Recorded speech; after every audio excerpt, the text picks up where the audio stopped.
On Thursday, Ben Bernanke comes before the Senate Finance Committee in his hearing for a second term as chair of the Federal Reserve.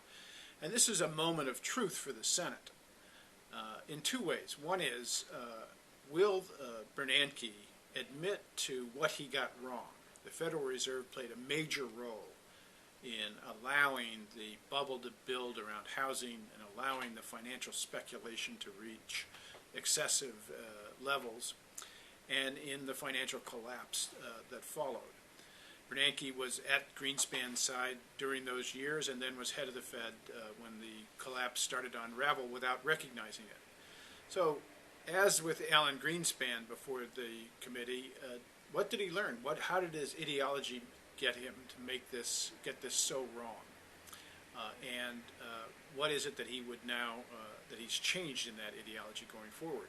That would seem to be a central question to ask somebody who wants another term as head of the Fed. The second is, of course, what he did in the crisis. The Fed really made it up as they went along, and they committed over $1 trillion on their own balance sheet and several trillions of dollars in swaps and credit guarantees, etc., to private entities, to banks, to insurance companies, etc. We've never been able to see who got that money, what the terms and conditions were for getting that money, what the deal was Bernanke cut in terms of the taxpayers' interest. It would seem to me that it's impossible for the Senate to nominate him for a second term and confirm the president's nomination without having a chance to look at the books.